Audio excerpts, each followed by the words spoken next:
ध्यान से सुनिएगा। ठाकुर जी जब मन बना लेंगे ना कि मुझे इससे मिलना है, तो उसके साथ क्या क्या होना प्रारंभ होगा। सबसे पहला, ठाकुर जी के वैष्णव जन उसको बड़े अच्छे लगने लग जाएंगे। जैसे आज मानव का स्वभाव क्या है, प्रभावशाली व्यक्ति, धनवान व्यक्ति, जिसका नाम है, ऐसे व्यक्ति उसको ज्यादा भाते हैं।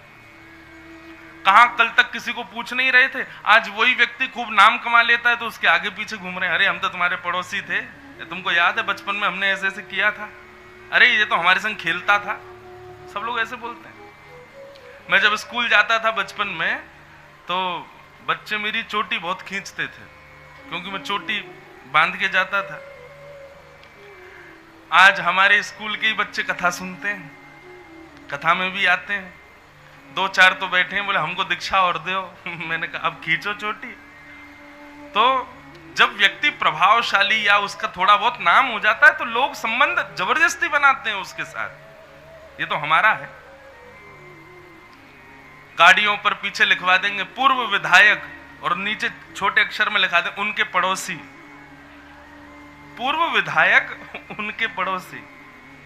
हमारा स्वभाव है बंधुओं की, प्रभावशाली व्यक्ति देखा नहीं कि हम तुरंत संबंध बनाते हैं। परंतु भक्त जिससे ठाकुर जी रीझे होंगे, उसको भक्त ही भाएंगे।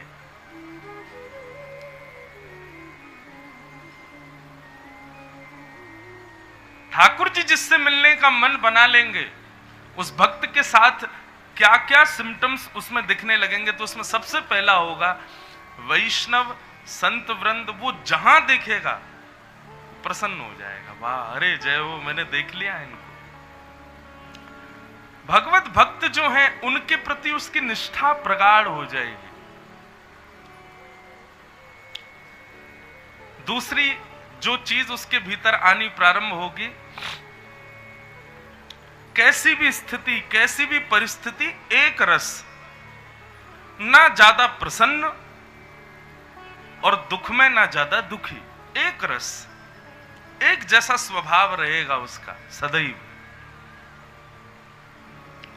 तीसरा, फिर जब वो ऐसे ही गति को आगे बढ़ेगा, तो ठाकुर जी सबसे पहले उसको स्वप्न में दर्शन देंगे। बंधुओं, स्वप्न में ठाकुर जी नहीं दिखते, बहुत कम दिखते हैं। आपने कभी विचार किया? स्वप्न में सब दिखाई देता है, पर ठाकुर जी बहुत कम दिखते हैं। जबकि हम रोज कथा सुन रहे हैं, उसके बाद भी स्वप्न में ठाकुर जी का अनुभव नहीं होता। परंतु ठाकुर जी का अनुभव हो जाए तो उसको गोपनीय रखना, उसको बताना नहीं सबको। नित्य प्रयास करो, स्वप्न में ठाकुर जी दिख गए तो सुबह उठ करके प्रसन्न हो जाओ, मन ही मन खुश हो जाना। दूसरे दिन की प्रतीक्षा करना, कब रात्रि हो, कब मैं पुनश्च सोऊं और ठाकुर जी पुनः पधारें। इस भाव से कुछ दिन तक ठाकुर जी स्वप्न में ही दर्शन देंगे। कभी झूला झूलते हुए दिखेंगे, कभी मुस्कुराते हुए दिखेंगे, कभी नहाते हुए दिखेंगे। स्वप्न के बाद में आएगा ठाकुर जी का अनुभव दर्शन। फिर स्वप्न से वो दर्शन बदलेगा, आपको ऐसी अनुभूति होगी मेरे कक्ष में है, शायद अभी निकले हैं, मैंने शायद कुछ देखी झलक जैसी, या कुछ अनुभूति हुई, कहीं से कुछ ऐसा अनुभव होने लगेगा कि ठाकुर जी कुछ लीला कर रहे हैं। और फिर अंत में होगा प्रत्यक्ष दर्शन। ठाकुर जी प्रत्यक्ष प्रकट हो जाएंगे सामने, और जिस समय प्रत्यक्ष प्रकट होंगे, उसी समय संसार की इति, फिर आप यहां नहीं रह पाओगे। तो ये भक्ति की प्रगाढ़ता है। भक्ति से धीरे धीरे धीरे धीरे इस प्रकार हम आगे बढ़ते हैं। सीधा प्रत्यक्ष दर्शन ठाकुर जी का सबको नहीं होता। ये धीरे धीरे धीरे हृदय में परिवर्तन आना, व्याकुलता होना, विरह होना, ठाकुर जी की कथा सुनते हुए नेत्र सजल होना, भगवत वैष्णवों में प्रीति होना, रति होना, स्वप्न में दर्शन होना, अनुभव होना, और फिर प्रत्यक्ष दर्शन।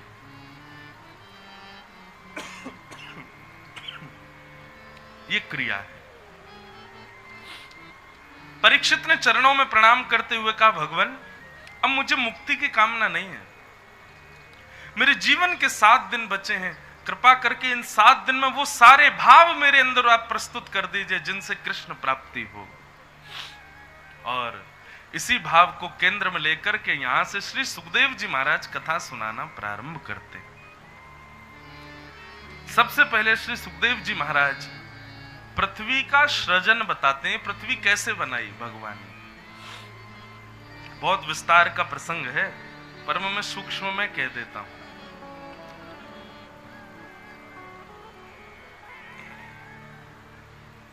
भगवान ने एको हम बहुश्याम, मैं एक हूं बहुत होना चाहता हूं। तब नाभि से कमल उत्पन्न, कमल पर ब्रह्मा जी से भगवान ने आज्ञा की सृष्टि करो और ऐसी सृष्टि बनाओ जो कर्म भी करे और भजन भी करे। तब ब्रह्मा जी ने पृथ्वी बनाना शुरू किया और सबसे पहले पृथ्वी पर उद्भिद, पेड़ पौधे आदि इन सबको बनाया। उसके बाद अंडज, अंडे से पैदा होने वाले जीव बनाए। उसके बाद जरायुज, जरा में लिपट कर होने वाले जीव बनाए। उसके बाद स्वेदज, कीड़े मकोड़े आदि इन सब का निर्माण किया। परंतु अभी तक ऐसा कोई नहीं बना पाए जो भजन भी करे कर्म भी करे। तब अंततो गत्वा ब्रह्मा जी ने चतुश्लोकी भागवत का पुरुषण किया और तब उनको बुद्धि आई और तब उन्होंने मानव बनाया। ये हमको गलत पढ़ाया गया कि हम पहले बंदर थे और बंदर से धीरे धीरे मानव बन गए। यदि बंदर से मानव बनते तो हमारे वृंदावन वाले तो बहुत दिन आते बेचारे इंतजार कर रहे हैं वृंदावन के बंदर कब मानव बनेंगे, वो अभी तक बंदर ही हैं। आदि मानव, आदि पुरुष कौन थे? स्वयंभू मनु, जिसकी वजह से हमको मानव कहा जाता है। स्वयंभू मनु प्रथम मानव है पृथ्वी के। ऐसा कहते हैं यदि कोई व्यक्ति अपने गोत्र को भूल जाए, उसको गोत्र याद ना हो, तो वो स्वयंभू मनु का नाम लेकर के संकल्प कर सकता है। स्वयंभू मनु हमारे आदि पुरुष हैं, आदि मानव है। तो सृष्टि हुई। सृष्टि में सबसे पहले सनक सनंदन सनातन सनत कुमार बने। उसके बाद 10 मानस पुत्र बने। फिर भगवान शिव का निर्माण हुआ। ब्रह्मा जी के ललाट से प्रकट हो गए भगवान शिव। लेकिन अभी तक कोई ऐसा मानव नहीं बना जो कर्म भी करे भजन भी करे। सब भजन करने वाले होने लगे। तब ब्रह्मा जी ने अपने अंग को 2 रूपों में विभाजित किया और दाहिने अंग से स्वयंभू मनु, बाम अंग से शत्रुपा का निर्माण हुआ। स्वयंभू मनु शत्रुपा के 3 बेटी और 2 बेटे हुए। इस प्रकार अब सृष्टि प्रारंभ हो रही है। इनकी एक पुत्री का नाम था देवहूति और देवहूति का विवाह हुआ कर्दम ऋषि के साथ। कर्दम ब्रह्मा जी की छाया से प्रकट हुए थे और कर्दम ऋषि देवहूति के यहां पर भगवान कपिल ने जन्म लिया। बोलो कपिल भगवान की जय। थोड़ा ध्यान से सुनिए। कर्दम ऋषि जो थे ना, इन्होंने हजारों वर्ष तक तपस्या की। तपस्या के बाद भगवान प्रकट हो गए, बोले वरदान मांगो। कर्दम ऋषि बोले जो मांगूंगा सो देंगे आप। भगवान बोले मांगो तो सही, सब देंगे, जो मांगोगे सो देंगे। तो कर्दम ऋषि ने ऐसा वरदान मांगा जो सोचा भी नहीं था किसी ने। क्या मांगा? बहुत ध्यान से सुनना। कि तथा सचाहम परिवोढुकाम समानशीला ग्रह में दधेनु। हे नाथ, मुझ पर कृपा कीजिए और मुझे केवल एक वरदान दे दीजिए। भगवान बोले क्या वरदान चाहिए?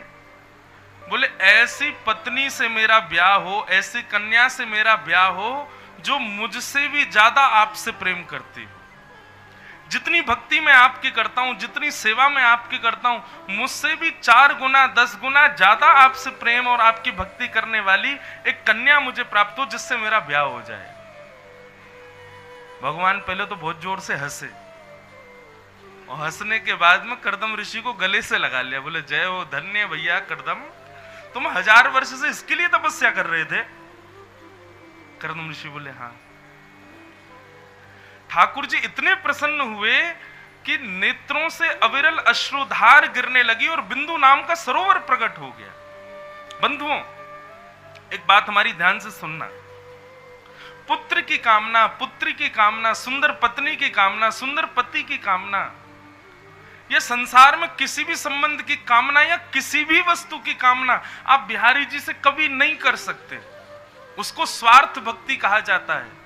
परंतु हम मानव बड़े चतुर हैं ना, हमको तो चाहिए कुछ ना कुछ, तो इसके पीछे एक काम आप कर सकते हो, बिहारी जी से कुछ भी मांगो, उस वस्तु के पीछे उद्देश्य भगवत भक्ति ही मांगो।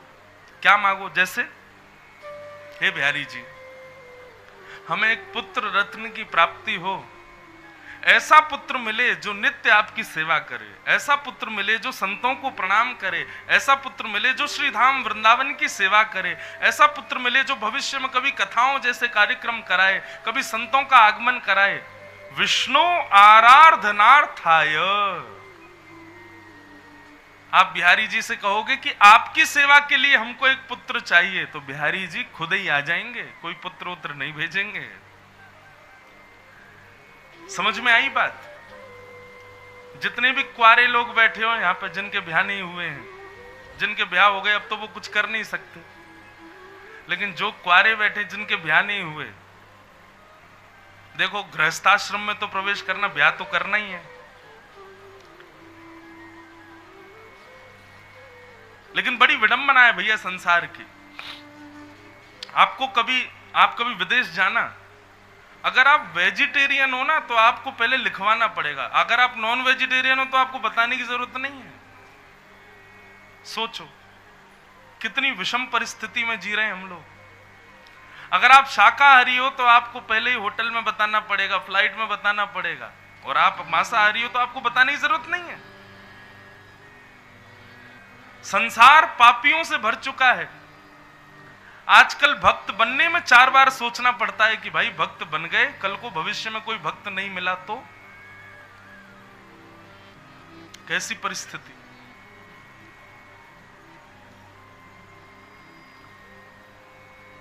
अंदरूनी बात बताऊं, पहले जब संबंध होते थे ना तो ये देखा जाता था खाने पीने वाले लोग तो नहीं है, और अब अंदरूनी तरीके से यही पूछा जाता है। लड़का कहता उस लड़की के संग तो मैं रह ही नहीं सकता। क्यों?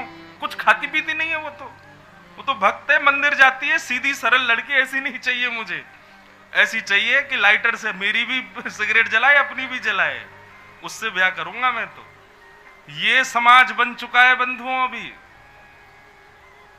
अच्छा, परिवारों को तो पता है कि दोनों बड़े सीधे हैं, पर दोनों की आपस में चर्चा में हो जाता है कि हाँ आप थोड़ा बहुत पीते वीते हैं ना, बोला हाँ तो फिर बढ़िया बनेगी, हमारी चलेगी।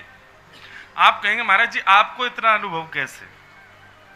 भैया हम घाट घाट के पानी पीते हैं, पूरे विश्व में भ्रमण करते हैं, घरों में जाते हैं, बाल बच्चे बैठते हैं, सब बैठ के कभी क्वेश्चन आंसर करते हैं तो पता चलती है। एक परिवार में मैं रुकने गया तो वहां एक बालक आया, आकर के मुझसे बोला कि मैं आईटी कंपनी में जॉब करता हूं। मैंने कहा अच्छा, कितना कमाते हो भाई? मैं 3 लाख रुपए महीने कमाता हूं। मैंने बहुत बढ़िया, लेकिन महाराज जी मैं छोड़ना चाहता हूं। मैंने कहा क्यों? बोले क्योंकि बचपन से हमारे संस्कार खाने पीने के नहीं है, बचपन से हमारे संस्कार रात्रि देर तक बाहर रहने के नहीं है, और जहां मैं काम करता हूं वहां मेरा कोई भी मित्र नहीं, क्योंकि सब खाने पीने वाले और ऊधम मचाने वाले। मेरे को वो भाता नहीं, इसलिए वो मुझसे बात करते नहीं, मित्रता करते नहीं, और मेरा वहां मन नहीं लगता, मैं छोड़ने वाला हूं। तो मेरे को बड़ी चिंता हुई, ये संसार जा कहां रहा है, ये लोग जा कहां रहे हैं, कर क्या रहे हैं? सतयुग त्रेता द्वापर में एक रावण, एक कंस, एक हिरण्यकश्यप हुआ, परंतु कलयुग में हर घर में बैठे हैं।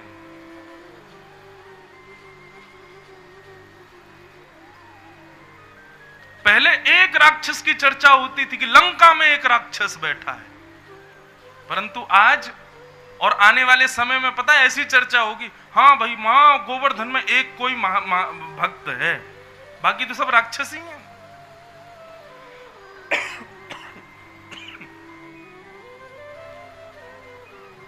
खान पान विचार आचार सब बदल चुका है हम लोगों का, और यही कली का प्रभाव है।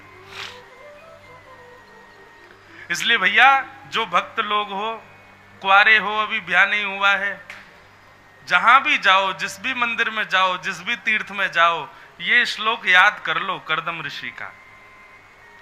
और करदम ऋषि की तरह आप भी ठाकुर जी से यही प्रार्थना करो, देखो हम गृहस्थाश्रम छोड़ तो सकते नहीं, हमारी इतनी भक्ति नहीं मीराबाई जैसी, हमारी इतनी भक्ति नहीं सूरदास जैसी कि हम घर परिवार छोड़ने, रहना तो पड़ेगा, लेकिन हे नाथ कृपा करना हमारे जीवन संगी जो भी मिले वो आपका भक्ति ही मिले। चलो जीवन संगी अच्छा मिल गया, अब चिंता है कि बालक कैसे होंगे, तो बालकों की भी यही कामना करो, हे बिहारी जी आप कृपा करो हमारे घर में जो संतान हो वो आपकी भक्ति करने वाला हो। अभी क्या होता है, माता पिता की एक एक ख्वाहिश, पढ़ लिख करके विद्वान बने, पढ़ लिख करके अच्छे कॉलेज में पढ़े, स्कूल में पढ़े, नॉलेजेबल बने, संस्कार तो होते ही नहीं उसमें। फिर बुढ़ापे में माता पिता ही दुखी रहते हैं, बोले पढ़ाया लिखाया तो खूब, पढ़ा लिखा तो खूब है, पैसा तो खूब कमाता है, लेकिन हमसे प्रेम नहीं करता। भाई देखो चंद लोग ही हैं हम लोग भक्त, और धीरे धीरे जैसे युग आगे बढ़ेगा ना हम और कम होते चले जाएंगे।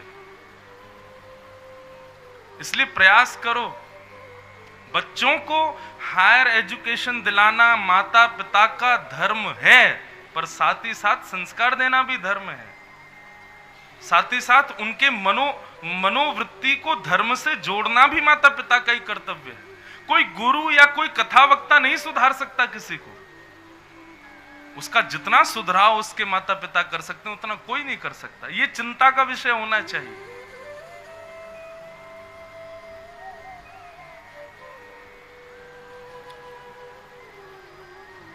अभी भक्ति बढ़ी तो है लोगों में, युवाओं में भक्ति बढ़ तो रही है, परंतु प्रदर्शन की भक्ति बढ़ रही है। और माफ कीजिए, भक्ति प्रदर्शन का विषय नहीं है। रत्न तो सदा गोपनीय रखा जाता है, प्रेम तो सदा गोपनीय रखा जाता है। जितना गोपनीय प्रेम या रत्न रखोगे उतनी ज्यादा सुरक्षा रहेगी।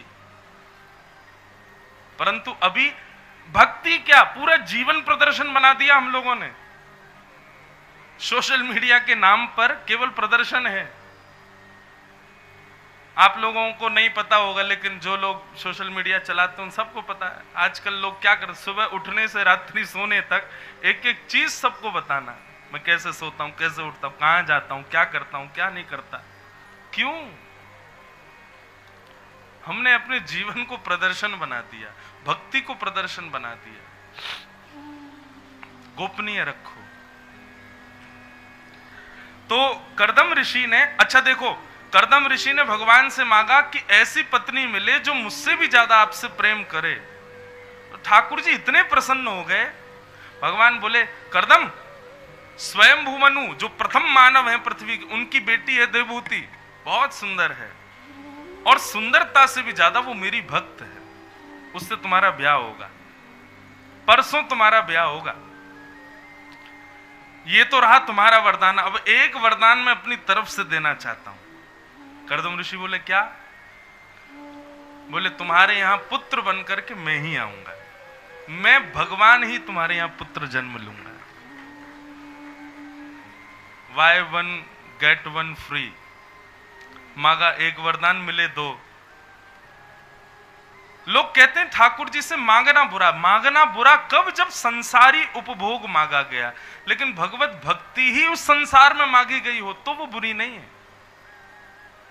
आप ठाकुर जी से पुत्र भी मांगो, पुत्री भी मांगो, पत्नी भी मांगो, पति भी मांगो, अच्छे संबंध भी मांगो, लेकिन सबके पीछे उद्देश्य क्या हो? हे बिहारी जी, मिले ऐसा जो आपका भक्त हो, मिले ऐसा जो हमें आपके पास लाए, मिले ऐसा जो संतों की सेवा करे।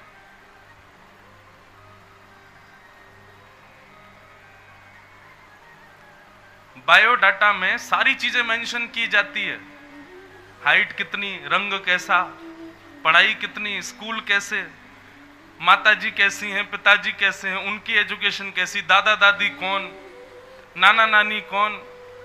हॉबीज में लिख दिया जाता है खाना पीना, स्विमिंग करना, घूमना। कभी किसी बायोडाटा में यह मेंशन नहीं होता कि हर महीने हमारे पुत्र को वृंदावन जाना है, गले में कंठी माला पहनता है, कथा सुनने में उसको बड़ी रुचि है, ठाकुर जी की बड़ी सेवा करता है। आप इसको मेंशन करवा देना बायोडाटा में, आइंदा अपने बालकों के में। यदि कुभक्त परिवार में बायोडाटा गया ना तो बायोडाटा वापस ही आ जाएगा, हम नहीं कर सकते। भक्त परिवार में जाएगा तो वो लड़की लेके ही आएंगे, बोले नहीं यही चाहिए हमको। आप भक्ति का वहां पर मेंशन तो करो एक बार। यदि आपके योग्य परिवार नहीं होगा तो अपने आप ही मना कर देगा, और आपके योग्य होगा तो स्वीकार करेगा। हमने कभी देखा ही नहीं किसी बायोडाटा में कोई मेंशन कराता हो।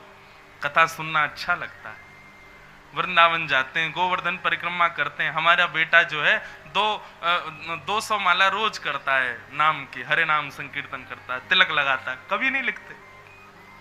अच्छा, इसमें भी यदि शर्म आ रही है कि हम बायोडाटा में कैसे मेंशन कर दें कि हम भक्त हैं, तो फिर तुम भक्त कहाओ भी मत खुद को, इतनी शर्म आ रही है तो।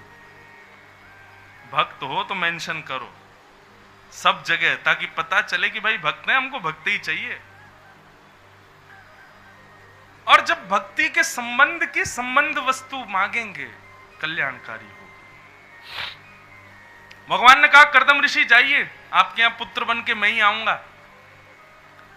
और कर्दम ऋषि का विवाह देवहूति के साथ में हुआ।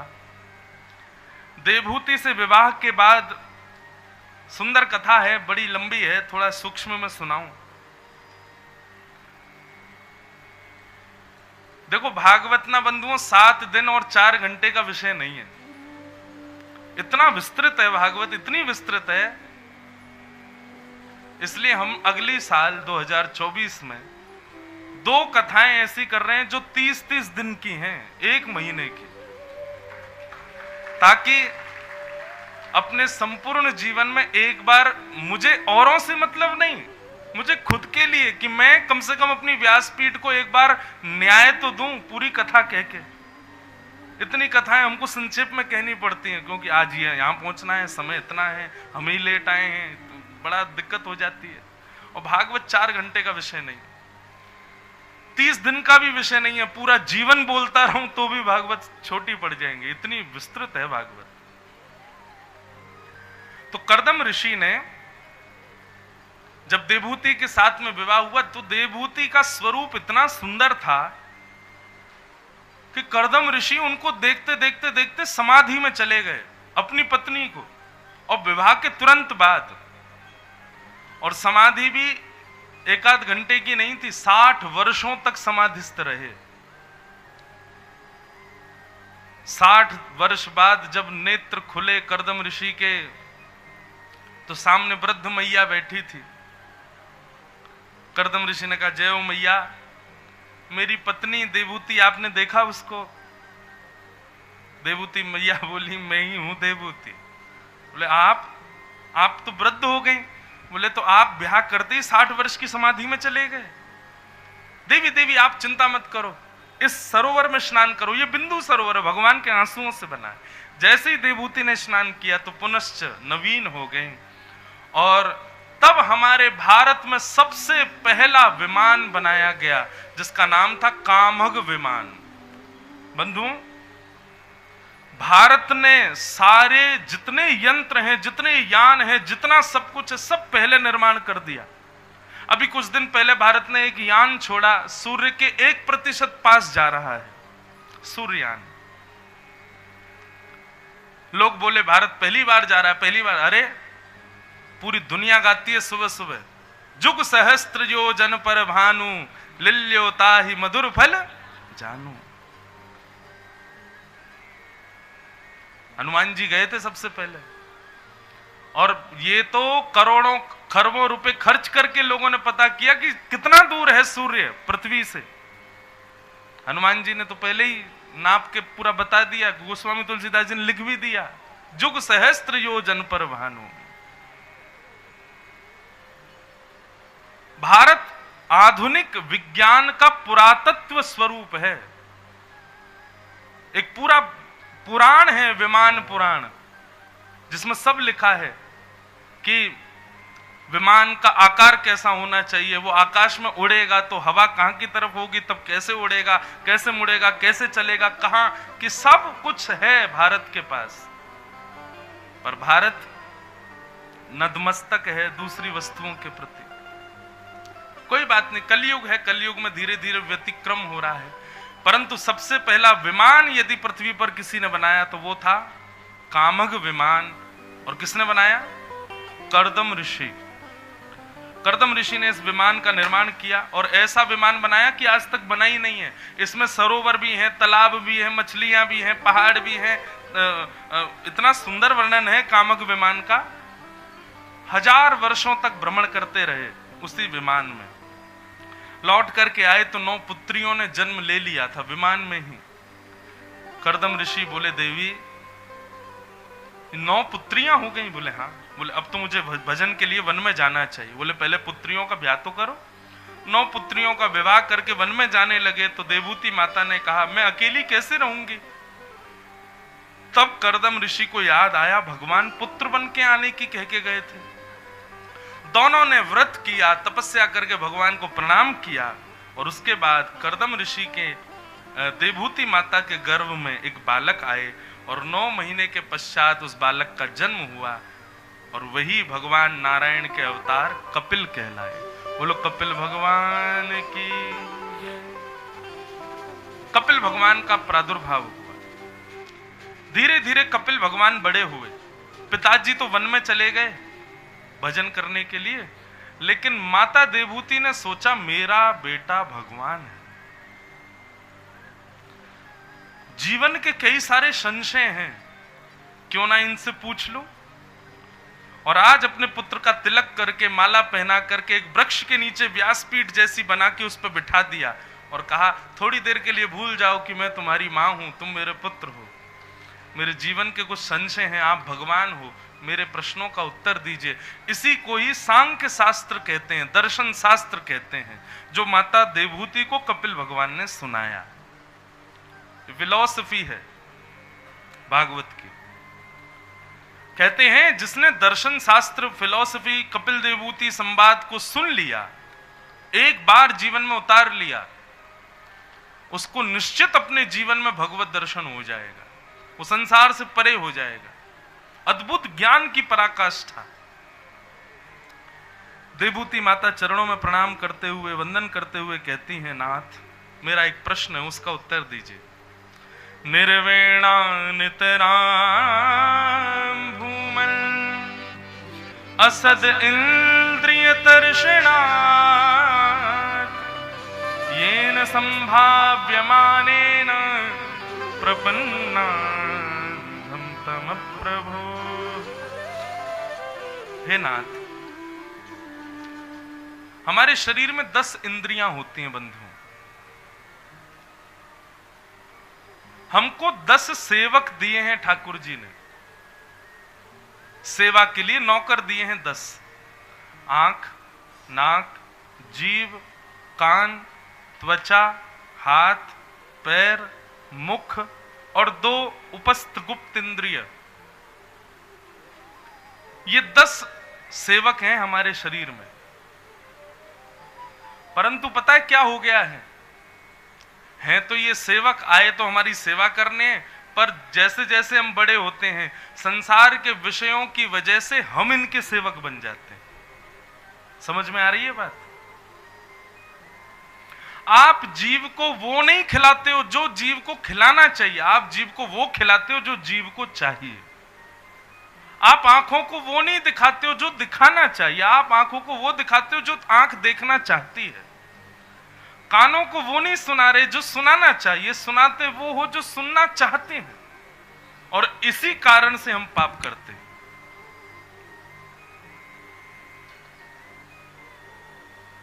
मांस की जरूरत नहीं है जीव को,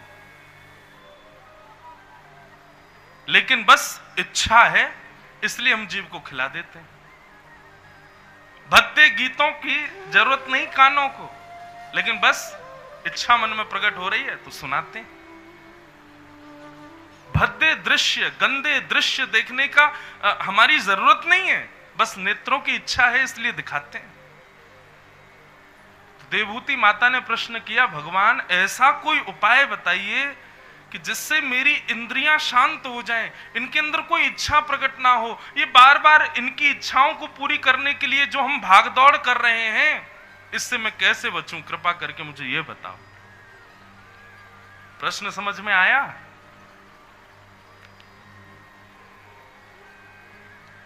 देवहूति माता का प्रश्न और भगवान कपिल इसका उत्तर दे रहे।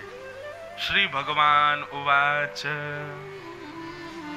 योग आध्यात्मिकः पुंसाम् विश्वक्सेन मतो निःश्रेयसाय मे अत्यन्तो परतीर्यत्र दुःखस्य च सुखस्य च।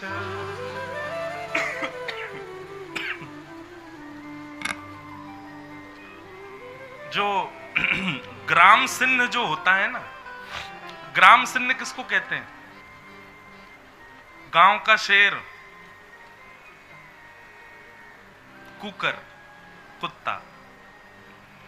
अब व्यास मंच से बार बार तो नहीं बोलेंगे, इसलिए हम ग्राम सिन्न बोलेंगे, हैं? इसी से ही समझ जाना। तो ग्राम सिन्न जो होता है उसका सबसे प्रिय भोजन क्या होता है बताओ? उसकी सबसे प्रिय वस्तु क्या है? हड्डी। उसको हड्डी बहुत प्रिय होती। यदि भोजन रख दिया जाए और एक तरफ हड्डी, तो हड्डी पे ही भागेगा वो। क्यों? ऐसा क्या सुख मिलता है उसको हड्डी में? तो बताते हैं कि वो अपने मुख में हड्डी को लेकर के अपने दांतों से उसको चबाता है, और जब चबाता है ना तो उसके दांतों से रक्त निकलने लगता है पीड़ा के कारण। और जब उसी का ही रक्त जब उसकी जीभ पर जाता है तो बड़ा खुश होता है, वाह कितना अच्छा रस इसमें से आ रहा है। ठीक वैसा ही हम आपका जीवन हो चुका है। विषय भोग की जितनी वस्तु हैं वो एक प्रकार से अंदरूनी तरीके से हमारा नाश कर रही हैं, पर बाह्य रूप से उससे हमको सुख दिखाई देता है। जैसे कि सिगरेट, तंबाकू, मांस भक्षण, विषय भोगों का भक्षण, ये सब क्या है? बाहर से तो दिखती है कि बड़ी आनंददायी है, परंतु अंदर ही अंदर हमारे मन पर, हमारी बुद्धि पर, हमारे तन पर, हमारी इंद्रियों पर इनका बहुत दूषित प्रभाव पड़ता है। हमको पता नहीं चल पाता।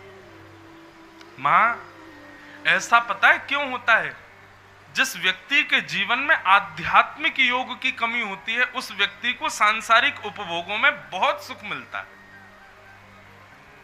जिसने कभी आध्यात्म का पथ स्वीकार नहीं किया मां, उसको बार बार अपनी इच्छाओं की पूर्ति की इच्छा रहती है। बहुत गंभीर प्रसंग है बंधुओं, ध्यान से सुनना।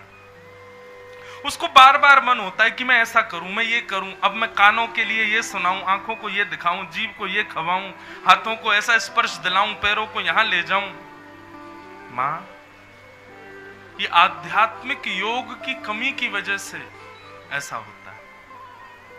मां ने पूछा, तो ये आध्यात्म योग क्या होता है? तब भगवान कपिल बोलने लगे, चेतः खलवस्य बंधाय रतंबामुंषि मुक्तये गुणेषु सक्तं बंधाय मुक्तये चात्मनोमत। बहुत सुंदर उत्तर। बोले आध्यात्मिक योग बाद में बताऊंगा मां, पहले एक बात और सुनो। क्या? आपने अभी अभी कहा कि मेरी इंद्रियां दूषित हैं, हम लोगों की इंद्रियां दूषित हैं। मां, ये गलत बात है। इंद्रियां दूषित नहीं है। आंख तो वही देखेगी जो आप दिखाओगे, कान वही सुनेंगे जो आप सुनाओगे, जीभ वही खाएगी जो आप उसको खिलाओगे। ये सारी इंद्रियां वो करेंगी जो आप इनको प्रस्तुत करोगे। वास्तव में ये जो विषयों की इच्छा होती है, ये इंद्रियों की नहीं होती मां, ये होती है मन की इच्छा। मतलब भगवान कह रहे हैं, मां मैंने ये 10 सेवक दिए मानव को, या फिर एक और तरीके से समझो तो ये 10 पत्नियां दी हैं मैंने मानव को, ये उसकी 10 पत्नियां हैं, ये उसकी सेवा करेंगी। परंतु धीरे धीरे क्या होता है, इन 10 पत्नियों को कोई और अच्छा लगने लग गया। और वो कौन है? बोलो आपका मन। अब वो मन इनको आज्ञा करता है मुझे ये खिलाओ, तो ये व्याकुल हो जाती हैं, आपकी बुद्धि को आदेश करती हैं ये खिलाओ, ये खिलाओ, ये खिलाओ, ये खिलाओ। खाने की इच्छा जीव की नहीं है मां, मन की है। पहनने की इच्छा तन की नहीं है, मन की है। भोग करने की इच्छा हमारी इंद्रियों की नहीं है, मन की है। मां इंद्रियों को नहीं सुधारना है, मन को सुधारना है। और मन कैसे सुधरेगा? आध्यात्मिक योग से। और आध्यात्मिक योग में प्रवेश कैसे होगा? बोले जैसे ही मैया अपना संग सुधारोगे वैसे ही आध्यात्मिक योग में आपका प्रवेश हो जाएगा। संग सुधारो। मां ने पूछा किनका संग करें?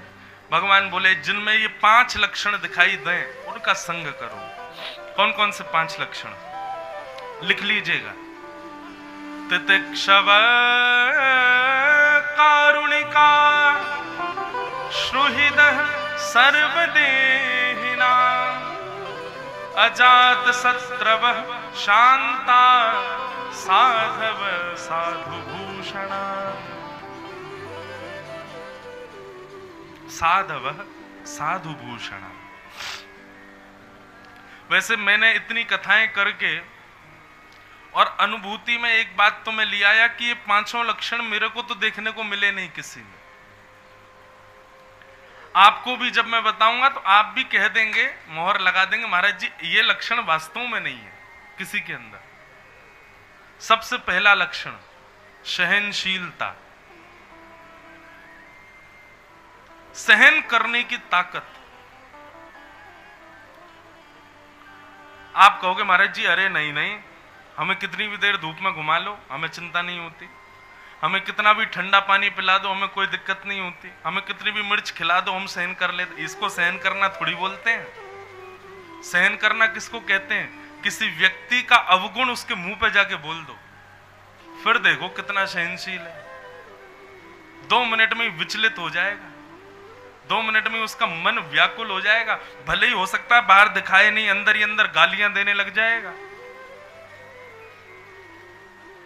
कई लोग मंदिर जाते हैं तो मैंने देखा वो कान पकड़ते हैं मंदिर जाके, ऐसे करते हैं। क्यों? उसके पीछे एक कारण तो यह है कि देखी दिखाई चीज करना। किसी और को उन्होंने देख लिया कान पकड़ते हुए, तब से वो भी पकड़ने लगे कि भाई मंदिर में जाके कान पकड़ना चाहिए। परंतु इसका वास्तविक अर्थ यह है कि हे नाथ, हमने कितने पाप किए, कितने दूषित काम किए, आपको सब पता है, सबके लिए क्षमा। मैं कामी, क्रोधी, लोभी, मोही, ईर्षा, द्वेष, अभिनिवेश, अहंता, ममता, चिंता, ये सब मेरे अंदर है नाथ, सबके लिए मुझे क्षमा करना। भगवान के सामने जाके हम अपनी वास्तविकता को स्वीकार करते हैं, इसलिए क्षमा मांगते हैं। हाथ जोड़ना भी एक प्रकार का क्षमा ही है। परंतु उसी व्यक्ति के बाहर आने पर आप उसके अवगुण उसको बता दो। भाई कुछ भी कहो, तुम ना थोड़े से ना लोभी जैसे हो, तुम्हारा लोभी जैसा स्वभाव है, तुम थोड़े से ना हमको ईर्ष्यालु लगते हो, मेरी उपलब्धि से तुमको ईर्ष्या होती है। आप इतना कहोगे नहीं कि सामने वाला व्यक्ति विचलित हो जाएगा, क्रोध में भर जाएगा, दिख जाएगी कितनी सहनशीलता है। नहीं है सहनशीलता। लेकिन भगवान कह रहे हैं मां जिसमें सहनशीलता हो उसका संग करो। दूसरा गुण कारुणिका, मतलब दया। जिसके अंदर दया हो सबके प्रति, उसका संग करो। तीसरा गुण श्रुहृदः सर्वदेही नाम, सबका भला चाहने वाला हो। केवल मैं, मेरे बच्चे और मेरा परिवार खुश रहे इसी में ही सीमित ना रहे, सब खुश हो, इस बात में जो रहता हो।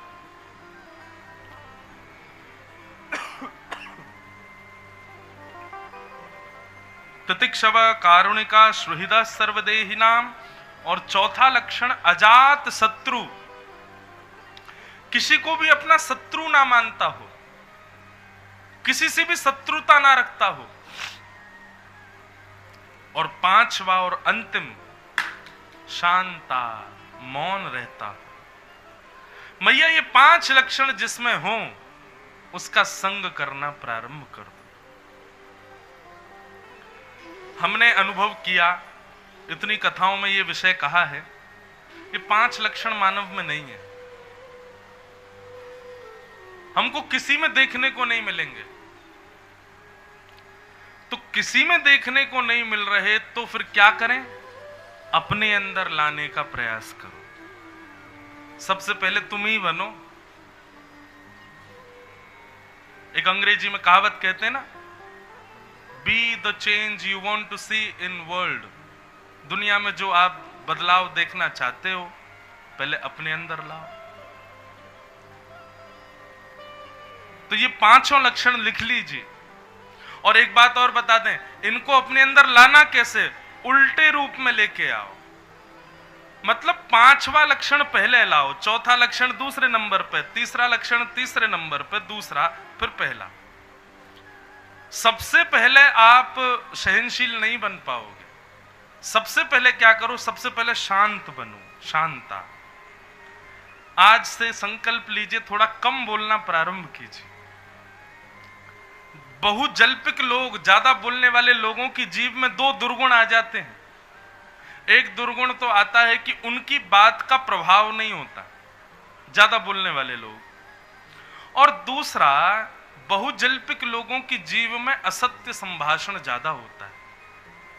इसलिए पहले शांत रहो, मौन होना प्रारंभ करो। जैसे ही आप मौन रहने लग जाओगे तो फिर चौथा लक्षण क्या बताया था? अजात शत्रु, शत्रु ना होना। मौन रहोगे तो शत्रु बनेंगे ही नहीं। संस्कृत का एक सूत्र है, मौने च कलहो नास्ति। जो व्यक्ति मौन रहता उसकी कभी लड़ाई नहीं होती। लड़ाई होती ही उन लोगों की जो बोलते हैं। मौन व्यक्ति की कभी लड़ाई नहीं होती। तो मौन से प्रारंभ करो। मौन रहोगे तो अजात शत्रु बनोगे। अजात शत्रु बन जाओगे तो सबका भला चाहने वाले बन जाओगे। सबका भला चाहने वाले बनोगे तो दया अपने आप आएगी। और ये तीनों चारों जैसे ही आपके मन में आएंगे तो 5वां यानी कि सहनशीलता, ये अपने आप व्यवस्थित हो जाएगी। अभी हम 5 वर्ष बाद भरतपुर आए हैं। जिनके घर रुके हैं और जो लोग भी हमसे मिलते हैं वो सब कह रहे, महाराज जी आप बदले बदले लग रहे हो, आप कम बोल रहे हो, आप रिजर्व हो गए हो, अब आप ज्यादा ऊधम नहीं मचाते, अब आप शांत रहते हो, आप कम बोलते हो। भाई ये बदलाव मुझ में ही नहीं आएंगे। आप भी कथा सुनते रहो, आप भी ऐसे ही होते चले जाओगे। कथा जीवन को बदलती है तो मैंने अपने ऊपर ही देख लिया। आप सम होते चले जाओगे, सम। फिर कोई ज्यादा अभिलाषाएं, इच्छाएं प्रकट होंगी ही नहीं हृदय में। और सत्य बता रहे हैं, सम होने में जो जीवन जीने का सुख है ना, आपकी कोई ख्वाहिश नहीं, कोई अभिलाषा नहीं, कोई इच्छा नहीं, उसके बाद आप जीवन जियो। कथा तो ये बदलाव करेगी जीवन में। तो मौन रहने से प्रारंभ करो, धीरे धीरे सब अपने आप आता चला जाएगा। इस प्रकार बहुत सुंदर है पूरा कपिल देव संवाद, बहुत बड़ा है लेकिन उसको हम प्रणाम मात्र करते हैं। भगवान कपिल ने मां को सारे भाव सुंदर सुंदर बताए। एक भाव और कहें, मां ने पूछा कि मंदिर में भगवान के जब दर्शन करने जाएं तो दर्शन की विधा क्या होनी चाहिए, ये हमें बताओ। तब भगवान कपिल ने बहुत सुंदर भाव बताए हैं, ध्यान से सुनिएगा। बोले, मां मंदिर में प्रवेश करते ही सबसे पहले भगवान के चरणों का दर्शन करो। और जब चरणों को भली भांति नेत्रों में बसा लो। अच्छा, कई मंदिरों में चरण दिखते ही नहीं ठाकुर। हमारे वृंदावन बिहारी लाल के तो एक ही चरण, साल में एक बार चरण दिखते हैं, अक्षय तृतीया पर। जगन्नाथपुरी जाओगे तो वहां पर भी ठाकुर जी के चरण नहीं दिखते। बड़े मंदिरों में इतने श्रृंगार हो जाते हैं कि ठाकुर जी के चरण श्रृंगार में ही ढक जाते हैं, मालाओं में, कहां से दिखे। तो क्या करें? तो बंधु, चरणों के प्रति नेत्र विराजमान करके, नेत्रों से चरणों की ओर देख के वहां भाव रखो कि ठाकुर जी के चरण हैं। और कैसे चरण हैं सुनो। संचिंतयेत् भगवतश्चरणारविंदम वज्रांकुशध्वज सरोरुह लांछनाट्यम उत्तुंग रक्त विलसन नख चक्रवाल, ज्योत्स्ना विराहत महत हृदयांधकार। अच्छा, एक प्रश्न करें, कभी भगवान यदि प्रत्यक्ष आपके सामने प्रकट हो गए तो आप उनको पहचानोगे कैसे? बताओ, कोई आइडेंटिफिकेशन है आपके पास कि ये भगवान है? सब कहेंगे मोर मुकुट पहन के आएंगे, वैजंती माला पहन के आएंगे, ऐसे त्रिभंग लली, लो मैं बन के आ जाऊं अभी पीछे से, मैं वो मुकुट पहने आऊं, वैजंती माला ऐसे खड़े हो जाऊं। स्वरूप तो कोई भी धारण कर सकता है। आप कहोगे सांवले से होंगे, आजकल खूब रंग लगा के महाराज, बिल्कुल ऐसा। एक जगह कहा मैंने झांकी देखी, मेरे को विश्वास ही नहीं हुआ कि श्रीनाथ जी नहीं है, और वो कोई बालक ही था। थोड़ी देर में जब हिला तब पता चला कि अरे ये तो कोई बालक है। ऐसे ऐसी टेक्नोलॉजी, रंग आ गए कि महाराज आप भेद बता ही नहीं सकते। प्रत्यक्ष ठाकुर जी कभी आपके सामने आ गए, कैसे पहचानो? कोई प्रमाण है आपके पास? कोई पहचान है आपके पास?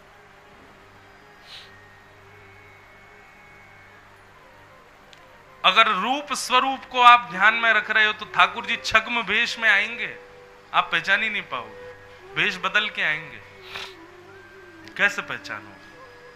ठाकुर जी बंधुओं सब बदल सकते हैं, अपने चरण नहीं बदल सकते। ठाकुर जी की पहचान केवल चरणों से हो सकती है।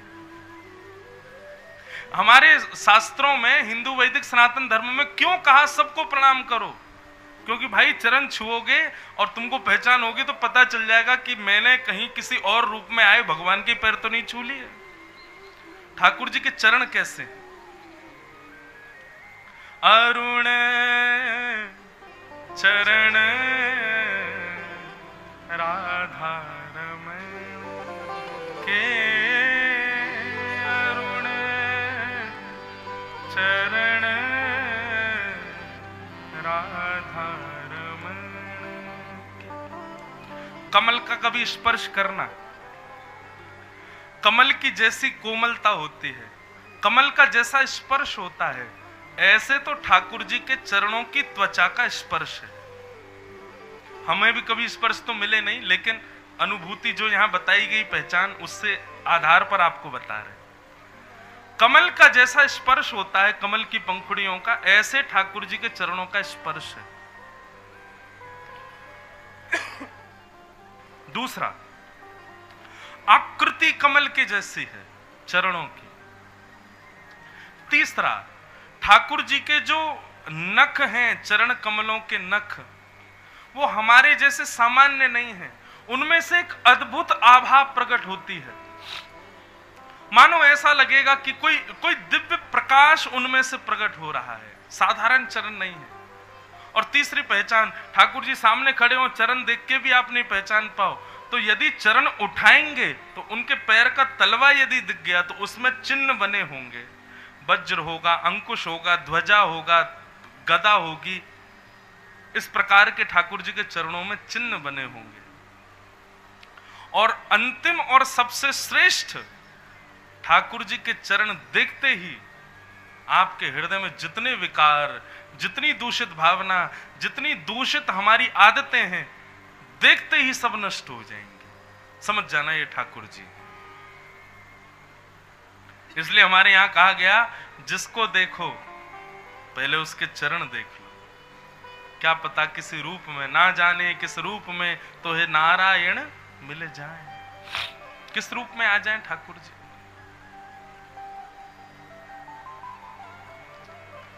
तो मैया सबसे पहले मेरे चरणों का दर्शन, उसके बाद धीरे धीरे ठाकुर जी के घुटने, फिर कटिभाग, फिर वक्ष, फिर ग्रीवा, फिर मुख, अंत में मुख का दर्शन करना चाहिए। आज हमारी कई बात मान के बिहारी जी जाइए और जाति ऐसे ही दर्शन करना, पहले चरणों को ही देखना। कितने भी सुंदर बने खड़े हों, ठाकुर जी सुंदर श्रृंगार करते इसलिए ताकि भक्त आके पहले मेरे मुंह पे ही अटक जाए। आप भी आज चतुर बन के जाओ, सबसे पहले चरण ही देखना, उसके बाद फिर घुटने देखना, फिर कमर देखना, फिर वक्ष देखना, फिर ग्रीवा, फिर मुख देखना। आप कहेंगे इससे क्या होगा? आप जब मंदिर से बाहर आओगे, जब जब नेत्र बंद करोगे, तब तब वो स्वरूप आपको दिखेगा। वो हृदय से जा नहीं पाएगा स्वरूप। एक प्रकार का स्कैनिंग है ठाकुर जी की। अभी क्या होता है, हम दर्शन करके आए, भूल जाते हैं कैसे थे ठाकुर जी। इस प्रकार आप दर्शन करोगे, कभी नहीं भूल पाओगे कि ठाकुर जी का ये स्वरूप कैसा है। मैं तो खुद प्रैक्टिकल करके देखें। हम श्रीनाथ जी जितनी बार गए उतनी बार का भाव बता सकते हैं कि इस समय गए थे तब ठाकुर जी ने ऐसी पोशाक पहनी थी, ये माला थी, मुकुट ऐसा था, ये था, ये था, ये वहां का वातावरण था। क्यों? क्योंकि विधा ऐसी बताई गई, उस विधा के अनुसार दर्शन करोगे। अच्छा, एक और बात, मंदिर में कई लोग आंख बंद करके खड़े होते हैं, तो फिर मंदिर ही क्यों आए हो जब आंख ही बंद करनी है तो? लेकिन एक बात कहें, आंख बंद करने की विधा है, पर कैसे? पहले ठाकुर जी को दर्शन करो, दर्शन करके उस छवि को हृदयांगित करो, और फिर नेत्र बंद करके चेक करो कि दिख रहे हैं कि नहीं भीतर। नेत्र बंद करके देखो ये स्वरूप जो बाहर है ये भीतर दिख रहा है कि नहीं। जब तक नहीं दिखे तब तक आंख खोल खोल के फिर बंद करके देखो दिख रहा है कि नहीं। नहीं दिख रहे तो फिर खोलो, फिर देखो, फिर देखो, हाँ अब दिख रहे हैं, तब जाओ मंदिर से। ये विधा है दर्शन की।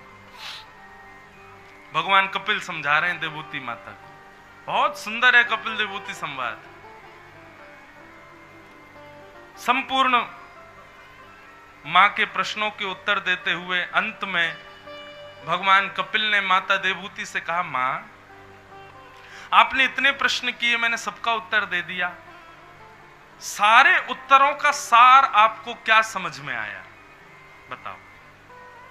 तब देवभूति माता कहती है, अहो वतस्व पचोतो गरिया यज्जिह्वाग्रे वर्तते नाम तुभ्यं ते पुस्तपस्ते जुहुवो सृष्णिरार्या ब्रह्मानुच नाम गृणन्ति ये। बोले हे नाथ बताऊं मुझे क्या समझ आया? बोले क्या? बोले संसार में जीव का यदि उद्धार करना हो, ना तप से होगा, ना जप से होगा, ना यज्ञ से होगा, ना मेरू समान पर्वत दान करने से होगा, ना गंगा स्नान से होगा, ना किसी से होगा। बोले क्या? बोले केवल और केवल जीव के अग्रभाग पर आपके 2 अक्षर के नाम को व्यक्ति विराजमान कर ले, उसका कल्याण केवल आपका नाम कर देगा नाथ। मुझे यह समझ में आया। भगवान कपिल अपने आसन से खड़े हो गए, बोले मां बस यही सार है। हमारा नाम सर्व प्रकार के क्रिया साधन सबसे। बंधुओं, आज मेरा इंटरव्यू हो रहा था कथा में आने से पहले, तो उन्होंने भी ऐसा ही कुछ प्रश्न किया, तो एक भाव आया मन में।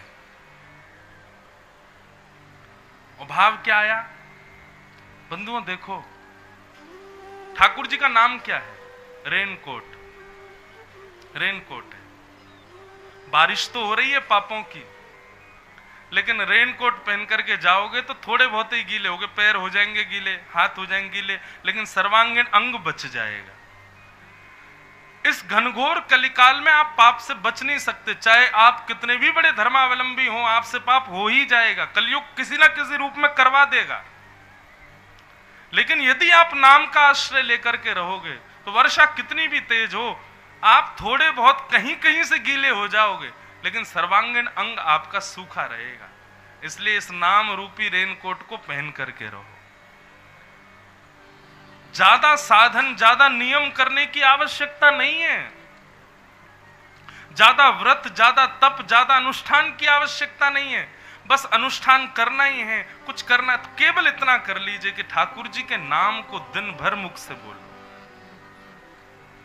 भगवत नाम उच्चारण होता रहे इस मुख से, बस। जिस देश में, जिस वेश में, परिवेश में रहो, राधा रमण राधा रमण राधा रमण कहो। जिस रंग में, जिस ढंग में, जिस संग में रहो, राधा रमण राधा रमण राधा रमण कहो। जिस हाल में, जिस काल में, जिस धाल में रहो, राधा रमण राधा रमण राधा रमण कहो। हर स्थिति में हरि को मत भूलो, बस ठाकुर जी को मत भूलो। सदा वो आपके स्मृति में बने रहें, चिंतन में बने रहें, बस यही स्थिति होनी चाहिए। गोस्वामी तुलसीदास जी की एक रचना है, उसका नाम है विनय पत्रिका।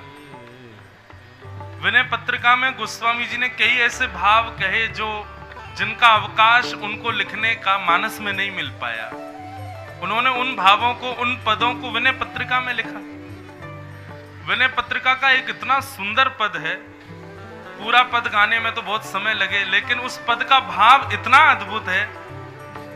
हरि तुम बहुत अनुग्रह कीनो, हे नाथ आपने मुझ पे बहुत बड़ी कृपा की है। भगवान बोले क्या कृपा की भैया हमने तो पे?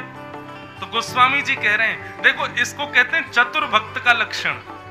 ये लक्षण आपको पता होना चाहिए, इसलिए मैं बता रहा हूं। हरि तुम बहुत अनुग्रह कीनो, भगवान बोले हमने क्या अनुग्रह किया भैया तुम्हारे ऊपर? तो गोस्वामी जी लिखते हैं, साधन धाम विबुध दुर्लभ तन मोहे कृपा कर दीनो। हे नाथ, इस संसार से बचने का एक ही साधन है और वो है मानव तन, क्योंकि इसी से साधन होते हैं, इसी से भजन होता है, और आपने कृपा करके मुझको मानव बनाया, ये आपकी बड़ी कृपा है ठाकुर जी। भगवान बोले अच्छा, बहुत बढ़िया बात, और क्या कहना चाहते हो? बोले कोटियों मुख कही जात ना प्रभु के एक एक उपकार। मैं एक नहीं हजारों करोड़ों मुख से भी आपके उपकार बताऊं ना ठाकुर जी तो भी कम पड़ जाएंगे, आपने इतना उपकार किया। देखो भक्त को कभी कभी ये ज्यादा भाव में नहीं रहना चाहिए, कभी कभी चतुर भी बनना चाहिए अपने कल्याण के लिए। इसलिए गोस्वामी जी के इस भाव को बहुत ध्यान से सुनना। गोस्वामी जी ने पहले तो भगवान की बड़ी प्रशंसा की, बोले आप तो बड़े कृपालु हो ठाकुर जी, मैं तो करोड़ों मुख से भी आपकी प्रशंसा नहीं कर सकता, आपने इतनी कृपा मुझ पे की। लेकिन तदपि नाथ कछु और मांगे हूं, हे नाथ इतनी कृपा आपने मुझ पे करी, परंतु मैं अपने स्वभाव से बाज कैसे आऊं, मेरी थोड़ी और मांगने की इच्छा है। दीजिए परम उदार, आप कृपा करके मुझे और एक वस्तु दीजिए। भगवान बोले हाँ हाँ मांगो, क्या चाहिए? गोस्वामी जी बोले पहले थोड़ा भाव समझिए। विषय वारी मन मीन भिन्न नहीं होत कबहु पल एक। बहुत ध्यान से सुनिएगा। गोस्वामी जी कह रहे हैं विषय रूपी जल में, संसार के जितनी भी विषय हैं माया के, इस विषय रूपी जल में मेरी मन रूपी मछली घूम रही है ठाकुर जी। कभी समोसा के पीछे भागती है, कभी जलेबी के पीछे भागती है, कभी कचौड़ी। ये तो मैं बड़े अच्छे नाम बता रहा हूं, मन तो बहुत बुरी बुरी जगह भागता है। तो ठाकुर जी मन रूपी मछली विषय रूपी नदी में घूम रही है। भगवान बोले अच्छा, ताते सहो विपत्ति अति दारुण जनमत जानी अनेक। और इस मन रूपी मछली के विषय में घूमने की वजह से मैं बड़ा दुखी हूं, पाप कर रहा हूं ठाकुर जी। भगवान बोले बात तो तुम्हारी सही है, हमसे क्या चाहते हो? गोस्वामी जी कहते हैं कृपा डोरी वंशी पद अंकुश परम प्रेम मृदु चारो। हे नाथ, जिस प्रकार एक मछली पकड़ने वाला व्यक्ति वो बंशी सी लेके जाता, उसमें धागा लगा होता है, धागे में कांटा लगा होता है, और जाकर के कांटा फेंक देता है नदी में, और एक टक बैठा रहता है, उस धागे को एक टक एक अपलक नेत्र से देखता रहता है। जैसे ही वो धागा थोड़ा सा हिलता है, तुरंत वो पीछे खींच करके मछली को बाहर निकाल लेता है। भगवान बोले हाँ बात तो ठीक है। तो बोले ठाकुर जी हम चाहते हैं आप अपनी कृपा रूपी वंशी लेकर के जाओ और हमारे विषय रूपी नदी में अपनी कृपा रूपी वंशी के धागे को फेंको, और आप एक टक बैठे रहना। हमारा मन विषयों में भटकता भटकता भटकता भटकता जब आपके धागे से आके टकराए, आप तुरंत खींच करके उसको बाहर निकाल लेना। ठाकुर जी बोले कितने चतुर हो गोस्वामी जी आप हैं। मन विषयों में फंसा तुम्हारा, विषयों में घूम रहा तुम्हारा, और धागा लेके हम जाएं और हम ही बैठे रहें कि कब ये आवे और कब हम निकालें। मत तुम नहीं निकलोगे, हम निकाले तुमको। बोले यही तो चाहिए ठाकुर जी आपसे। समझ में आई बात? गोस्वामी जी की बात है भैया। अच्छा, इसका भी तर्क देते हैं गोस्वामी जी, आप क्यों निकालोगे मेरे मन को? मन मेरा, विषय मेरे, फंसा मैं हूं, आप क्यों निकालोगे? भगवान ने कहा मैं क्यों निकालूं? तो फिर गोस्वामी जी कहते हैं तुलसीदास यही जीव मोह रजू जेही बांध्यो सोई छोरे। ठाकुर जी बताओ विषयों को किसने बनाया? भगवान बोले हमने बनाया। मेरा मन किसने बनाया? बोले मैंने बनाया। विषय भी आपने बनाए, मन भी मैंने आपने बनाया, और इन विषयों में मन डाला भी आपने। तब जब सब किया ही आपने तो फिर हम क्यों प्रयास करें?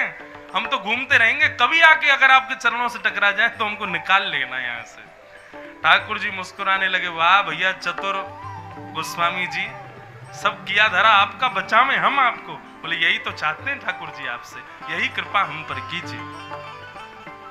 मैं हूं पतित स्वामी, तुम हो पतित पावन। मैं हूं पतित स्वामी, मैं पापियों का शस्त्र हूं। मैं हूं पतित स्वामी, तुम हो पतित पावन। मैं हूं पतित स्वामी, तुम हो पतित पावन। करना कृपा दयालु, करना कृपा दयालु, करना कृपा दयालु, करना कृपा। हे बंधन से छूट जाओ, करना कृपा दयालु, बंधन से छूट जाओ। हे प्रभु मुझे बता दो, चरणों में कैसे आऊं। हे प्रभु मुझे बता दो, चरणों में कैसे आऊं। जय राधे राधे गोविंद गोविंद राधे। गाओ श्री राधे राधे गोविंद गोविंद राधे। जय गोविंद राधे गोपाल राधे। जय राधे राधे गोविंद गोविंद राधे। जय राधे राधे गोविंद गोविंद राधे। जय जय श्री राम, जय जय श्री राम, जय जय श्री राम।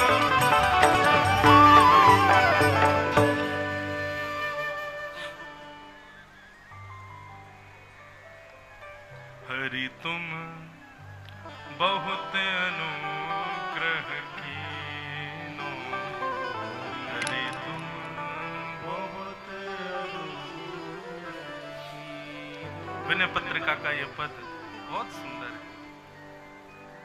अपनी जिम्मेवारी ठाकुर जी पर छोड़ो।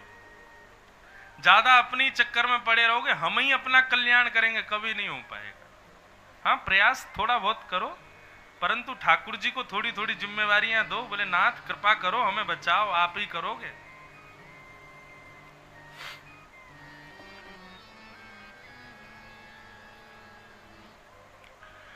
इस प्रकार कपिल विभूति संवाद सुनाया गया।